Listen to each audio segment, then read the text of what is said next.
আসসালামু আলাইকুম সুপ্রিয় দর্শক। মুক্তিযোদ্ধা ও রাজাকারের তালিকা সংশোধন করা হবে, এ ধরনের বক্তব্য দিয়েছেন মুক্তিযোদ্ধা বিষয়ক মন্ত্রী আহমেদ আজম খান। প্রিয় দর্শক, যে সরকারে ক্ষমতায় আসে আমরা দেখি মুক্তিযোদ্ধা কিংবা রাজাকার এদের তালিকা সংশোধন করতে সবার আগেই দৌড়ে আসে, সেটি বিএনপি সরকার হোক কিংবা আওয়ামী লীগ সরকার হোক। ক্ষমতায় আসার সাথে সাথে তাদের সবার আগে যে কাজটি করতে হয় মুক্তিযোদ্ধাদের তালিকা নতুন করে করা, তার পাশাপাশি প্রত্যেকটি বিষয় বিগত সরকারের প্রত্যেকটি ভালো কাজ বলেন খারাপ কাজ বলেন প্রত্যেক কিছু তাদেরকে উল্টে পাল্টে করতেই হবে।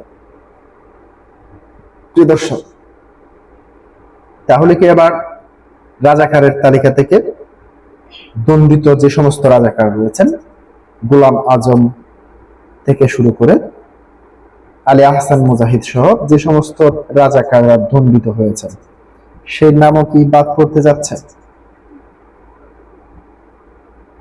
সেই প্রশ্নটি আবার উঠবে, কারণ সে প্রশ্নটি ওঠার কারণটি হচ্ছে আপনারা জানেন গত 12 মার্চ যেই প্রথম সংসদ অধিবেশন বসেছে সেখানে আমরা দেখতে পেয়েছি রাজাকারদের শোক প্রস্তাবের জন্য আবেদন করা হয়েছে এবং সেটি স্পিকার গ্রহণ করেছেন। স্পিকারকে তিনি একজন বীর মুক্তিযোদ্ধা, তার উপাধি হচ্ছে বীর বিক্রম উপাধি।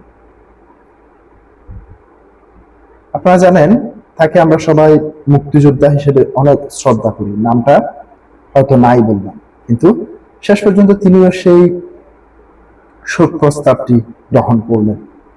তাহলে কি বুঝতে কি বাকি রইল না এবার মুক্তিযোদ্ধা কিংবা রাজাকারদের তালিকা পরিবর্তন করে নতুন নতুন রাজাকারদের নাম এবং তার পাশাপাশি যারা চিহ্নিত রাজাকার তাদের নামকে আড়াল করার একটি প্রচেষ্টা চলছে।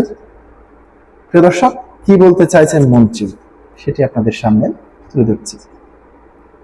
রাজাকারদের তালিকায় অনেক প্রকৃত মুক্তিযোদ্ধাদের নাম অনিচ্ছাকৃতভাবে ঢুকে গেছে।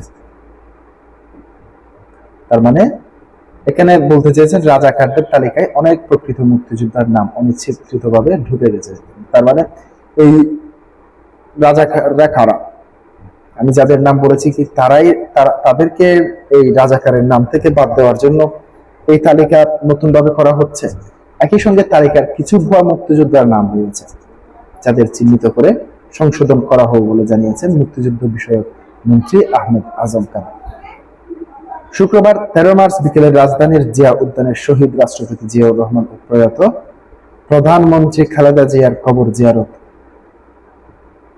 কবরের শ্রদ্ধা নিবেদন শেষে মন্ত্রী এসব কথা বলেন। তিনি বলেন, প্রধানমন্ত্রী তারেক রহমানের নেতৃত্বে দেওয়ার দায়িত্ব সততার সঙ্গে পালনের চেষ্টা করা হবে।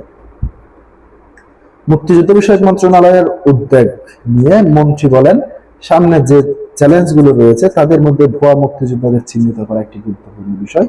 এছাড়াও রাজাকারদের তালিকায় অনেক মুক্তিযুদ্ধ ঢুকে গেছে, বিষয়টি আমরা চিহ্নিত করব।